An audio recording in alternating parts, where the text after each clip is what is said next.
In our today's lecture, we will talk about the joints of the lower limb, and we will start with the hip joint. So before discussing it, we will look at all of the structures that are involved for the formation of the hip joint. The first thing is the type of the hip joint, and it is ball and socket type. The ball is the almost spherical shaped head of the femur, and the socket is the acetabulum. And we have already discussed and we know that the acetabulum was a part where the three parts of the innominate bone were fusing. So this acetabulum is deepened by a fibrocartilage, a rim of the fibrocartilage that is highlighted with green, and we are calling it the acetabular labrum. Just like we studied in the shoulder joint, we talked about the glenoid labrum, and we said that the function of the glenoid labrum was to deepen the glenoid cavity. So in the hip joint, we have the acetabular labrum, which is a fibrocartilage rim, and it is deepening the socket of the hip joint, which is the acetabulum, and the rim is called the acetabular labrum. So next we will talk about the ligaments that are providing the strength to the hip joint, and there are some extracapsular and intracapsular ligaments that provide strength. So these three, the ischiofemoral, iliofemoral and pubofemoral, are the ligaments that are extracapsular ligaments. The ischiofemoral ligament provides strength to the posterior aspect of the hip joint, and it arises from the ischium, and it is inserting into the greater trochanter of the femur. That's why we are calling it the ischiofemoral ligament, because it's arising from the ischium and it is inserting into the femur, the greater trochanter of the femur. Next we have the iliofemoral ligament, and as you can see that it is arising from the interior inferior iliac spine, which is a part of the ilium bone, and it is inserting distally into the intertrochanteric line, which is the line between the greater trochanter and the lesser trochanter of the femur.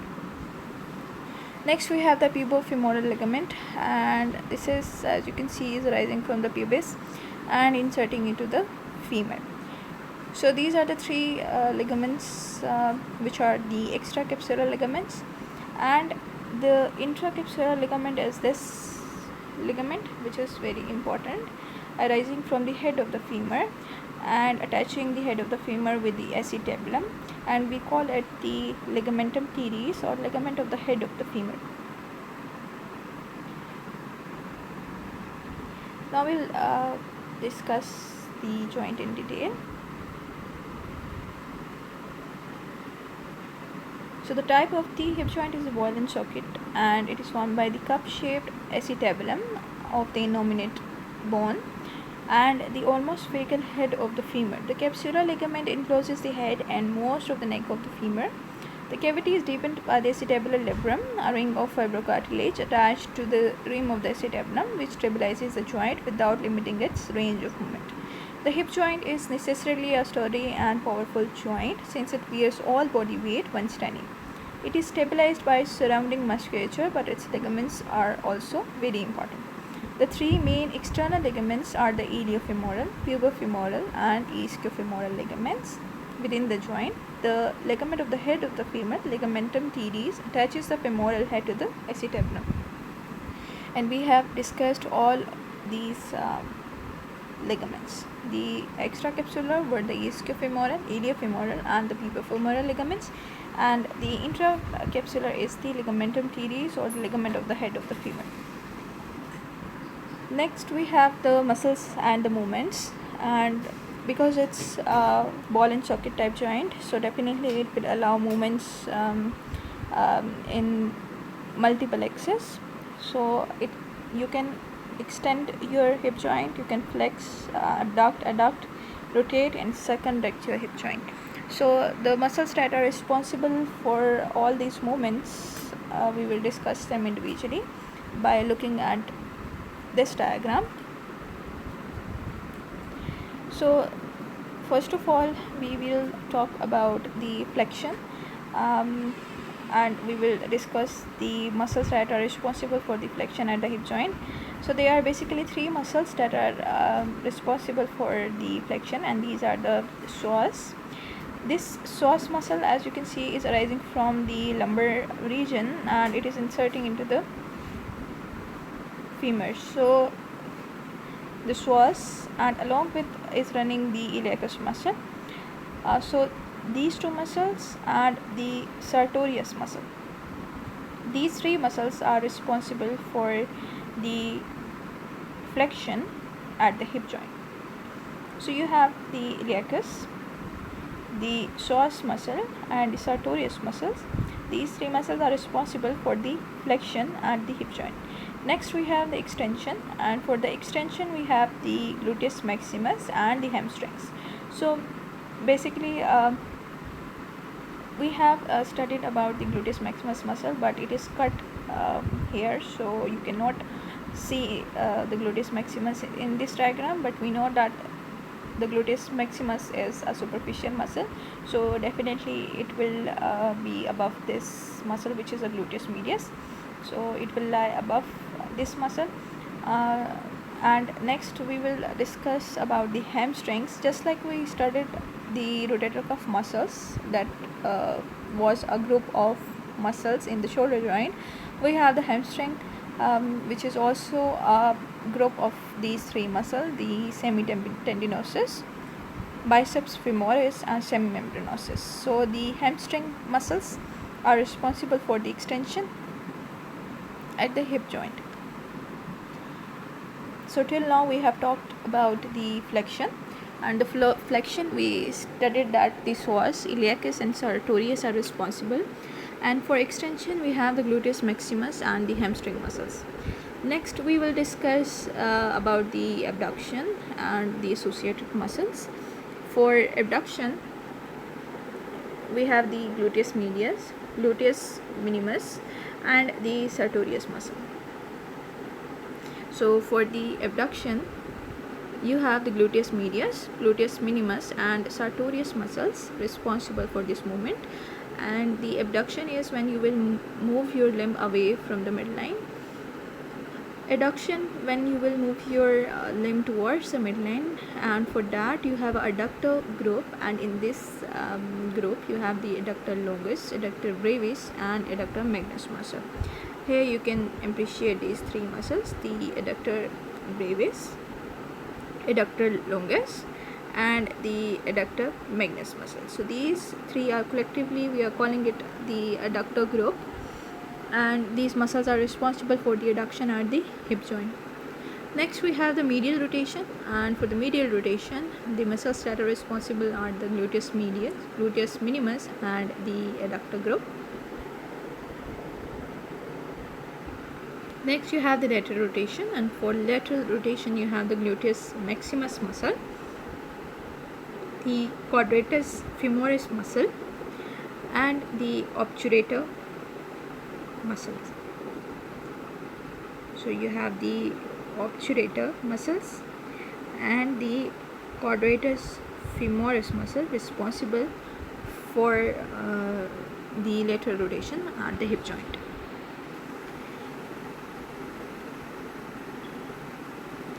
Next we will talk about the knee joint, and knee joint is a very complex joint, and just like in the hip joint, the strength to this joint is provided by the extracapsular and intracapsular structures, and the type of this joint is hinge type, and the bones that take part in the formation of this joint are the condyles of the femur, the condyles of the tibia and the posterior surface of the patella. And we know that the patella is the roughly triangular shaped sesamoid bone. So the posterior surface of the patella will take part in the formation of the knee joint, and the type of this joint is a hinge type, and the support to this joint is provided not only by the muscle tendons but also by the ligaments. And the muscle tendon interiorly, which is very important, is the quadriceps tendon, which is lying anteriorly and providing strength to the knee joint. And we have the collateral ligaments, that are the medial collateral and the lateral collateral ligaments. This lateral collateral and the medial collateral ligaments, this one. And then you have the cruciate ligaments, posterior cruciate ligament and the interior cruciate ligament. You can see that these cruciate ligaments are crossing each other and arising from the femur and attaching to the tibia, or we can say that these are extending from the intercondylar notch. These are the two condyles of the femur, and between these two condyles is a notch which is called the intercondylar notch of the femur, and attaching to the intercondylar eminence of the tibia. This is the eminence of the tibia. And so the first thing is that these ligaments, the cruciate ligaments, are crossing each other and arising from the intercondylar notch of the femur and attaching to the intercondylar eminence of the tibia. And this tendon is also very important, which is the patellar tendon, providing strength to the knee joint. And we will talk about the menisci as well. These menisci are also very important. These are the semilunar cartilages, and they are thick on their outer edges, and these menisci are made up of white fibrocartilage, and they are lying on the top of the tibial condyles, and they basically prevent the lateral displacement of the bones and provide the cushion to the joint. And you can see that these menisci are basically not surrounded by the serous membrane. Okay, so there will be fat pads and bursae as well to provide the stability to this joint. Now we will discuss it in detail. So the knee joint is the body's largest and the most complex joint. It is a hinge joint formed by the condyles of the femur, the condyles of the tibia, and the posterior surface of the patella. The interior part of the capsule is formed by the tendon of the quadriceps femoris muscle, which we just saw. You can see that the interior part is formed by this tendon, which is the quadriceps femoris tendon, which also supports the patella. Intracapsular structures include two cruciate ligaments that cross each other, extending from the intercondylar notch of the femur to the intercondylar eminence of the tibia. They help to stabilize the joint. Semilunar cartilages or menisci are incomplete discs of the white fibrocartilage lying on the top of the articular condyles of the tibia. They are wedge-shaped, being thicker at their outer edges, and provide stability. They prevent lateral displacement of the bones and cushion the moving joint by shifting within the joint space according to the relative positions of the articulating bones. Bursae and pads of the fat are numerous. They prevent friction between a bone and a ligament or tendon, and between the skin and the patella. Synovial membrane covers the cruciate ligaments and the pads of the fat. The menisci are not covered with the synovial membrane because they are weight bearing. So the reason why menisci are not covered with the synovial membrane is that they are the weight bearing parts. External ligaments provide further support, making it a hard joint to dislocate. The main ligaments are the patellar ligament, an extension of the quadriceps tendon, the popliteal ligaments at the back of the knee, and the collateral ligaments to each other. And we have gone through all of these ligaments.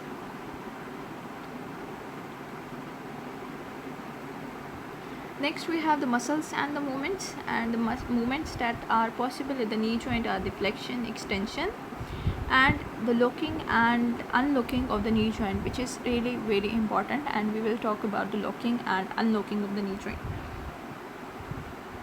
So the locking of the knee joint is when you extend your knee joint, and this locking basically allows you to stand for the longer period of the time, and it occurs when your leg is fully extended, or we can say that your femur basically rotates medially during the last 30 degrees of the movement, which is the extension. So the major ligaments will be pulled, or we can say that they will become taut, and they will make your knee joint very stable, and they will allow you to stand for a longer period of time. And when you will flex your knee joint, then your femur will rotate laterally, and it will be unlocked. So there are muscles involved for these two movements as well. So unlocking, for the unlocking, it's the popliteus muscle which is responsible for the unlocking.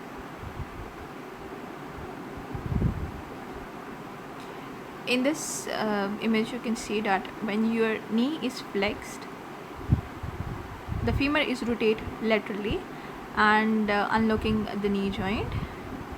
When you are sitting, your knee is unlocked by this phenomena, and when you are standing, your knee is locked, and the femur will move medially, and it will allow your knee joint to lock. And for unlocking, the muscle which is responsible is popliteus,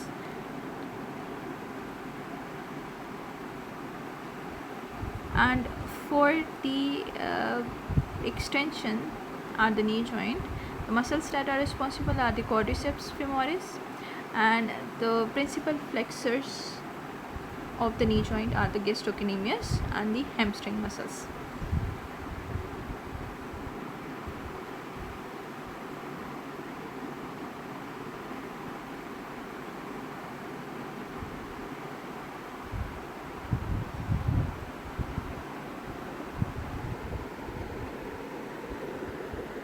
So for the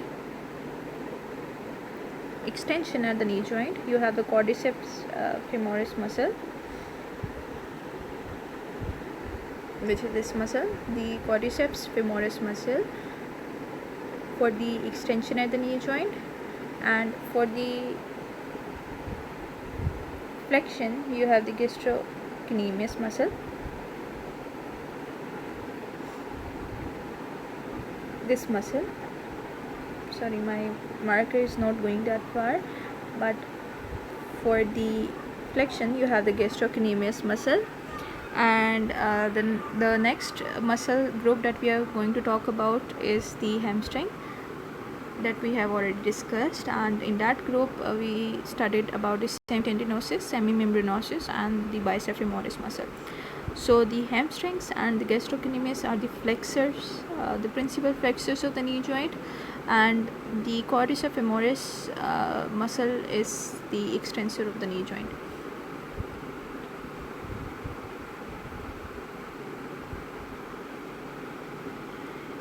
Next we have the ankle joint, and the type of the ankle joint is the hinge type,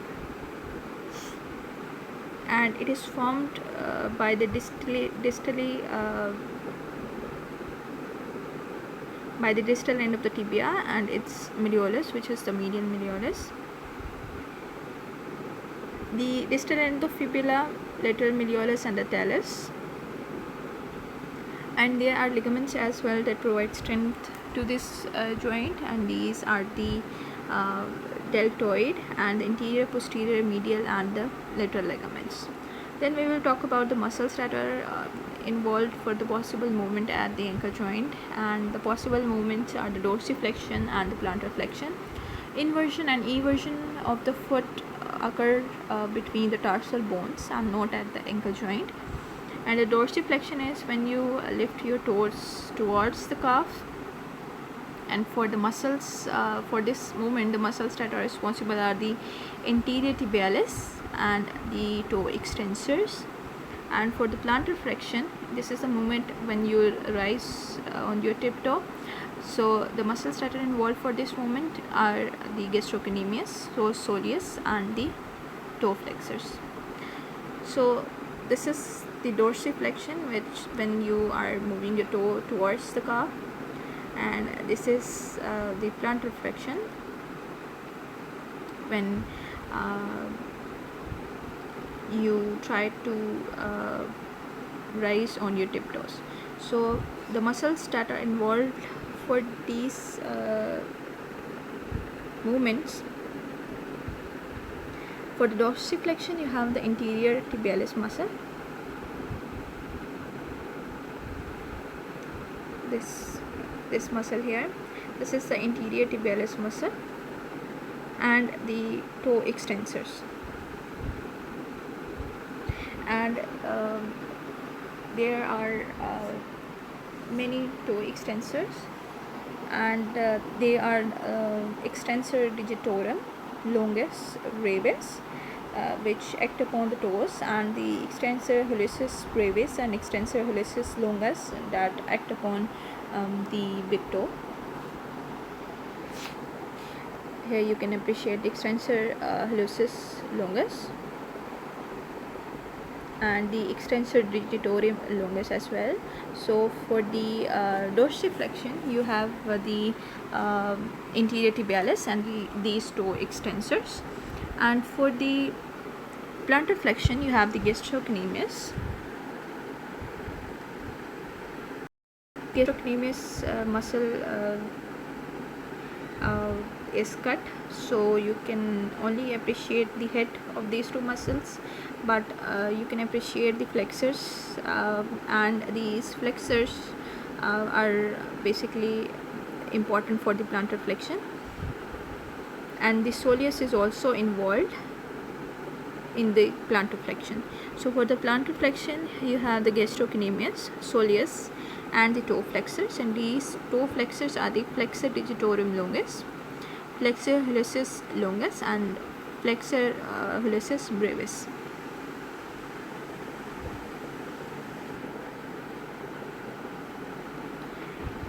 Next you have the joints of the feet and toes, and just like in the hand, in the toe you have only 2 flanges in the big toe and 3 in the fingers. So you have the joint between the tarsal and the metatarsal bones, and we call this joint the tarsometatarsal joint. We have the joint between the metatarsal and the phalanges, and we call them the metatarsophalangeal joints.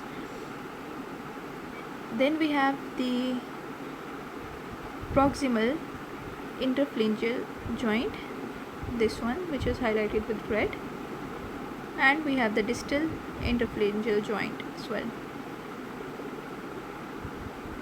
And in the big toe you have the proximal interphalangeal joint only. The distal interphalangeal joint is absent in the big toe.